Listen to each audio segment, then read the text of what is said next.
اور اللہ تعالیٰ نے جو کھیتی اور مویشی پیدا کیے ہیں ان لوگوں نے ان میں سے کچھ حصہ اللہ کا مقرر کیا اور بعضم خود کا عطیہ کیا تو اللہ کا ہے اور یہ ہمارے معبودوں کا ہے۔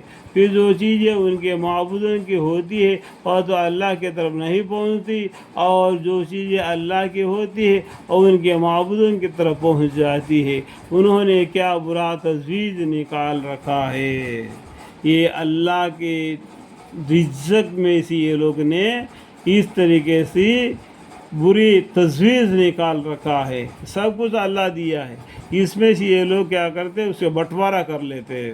وہ بٹوارا بھی اللہ تعالیٰ نے بتلا دیا کس طریقے سے بٹوارا کر دینا، ٹھیک ہے۔ تو اللہ کے جو بتائی بات کو چھوڑ کر یہ اپنے آپ میں اس طریقے سے بٹوارا بنوا لیتے ہیں۔ اللہ تعالیٰ نے جو کھیتی اور مویشی یعنی جانور پیدا کیے ہیں ان لوگوں نے ان میں سے کچھ حصہ اللہ کے مقرر کیا کھیت کے پیداوار میں اور جانوروں میں، ان کے جو بچے پیدا ہوتے ہیں وہ میں، اور آدمیوں کے بچوں میں بھی کچھ لوگ اس طریقے سے بتا جیسا کہ آپ اروناچل پردیش جاؤ گے، آسام جاؤ گے تو معلوم پڑ جائے گا کہ اس طریقے سے وہ لوگ نے اپنی اولاد کو بھی الگ کر دیتے، اور بعض ہم خود کہتے کہ یہ اللہ تعالیٰ کا ہے اور یہ ہمارے معبودوں کا ہے۔ اللہ کا ہے جس کو یہ لوگ شریک کرا دیتے ان کا ہے، اور تیسرا ان لوگوں کا ہے جو وہ چیز کو پکائے ان کو کھانے پینے کے لیے۔ پھر جو چیزیں ان کے معبودوں کے طرف کی ہوتی ہے وہ تو اللہ کی طرف نہیں پہنچتی، اور جو چیزیں اللہ کی ہوتی ہے ان کے معبودوں کی طرف پہنچ جاتی ہے۔ انہوں نے کیا برا تجویز نکال رکھا ہے، اللہم اغفری۔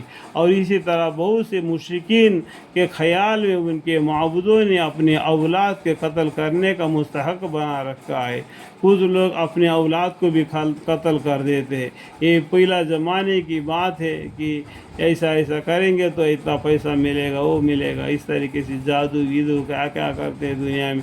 آج کل آپ کو ٹی وی کے خبروں سے معلوم ہو جاتی ہے کہ ہم زیادہ بولنے کی ضرورت نہیں، ٹھیک ہے، کہ اللہ تعالیٰ نے مشرکین کے خیال میں ان کے معبودوں نے اپنے اولاد کو قتل کرنے کا مستحسن بنا رکھا ہے تاکہ وہ ان کو برباد ہو کرے اور تاکہ ان کے طریقہ کو مقبوض کر دے، ان کے طریقہ کو بالکل الگ تھلگ کر دے۔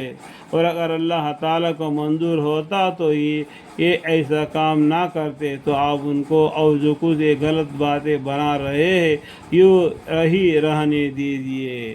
تو اللہ کے جو حکم ہے اس کے اندر آپ دخل مت دو، جو حکم اللہ کو ملا، اللہ کے طرف سے ملا ہے اس کے ساتھ عمل کرو۔ اللہ سب کو معلوم ہے، اللہ سب معلوم ہے، اللہ جاننے والا ہے۔ اور اگر اللہ تعالیٰ کو منظور ہوتا تو ایسا کام نہ کرتے، تو آپ ان کو اور جو کچھ وہ غلط باتیں بنا رہے ہیں یوں ہی رہنے دیجیے۔ اللہم اغفر لی۔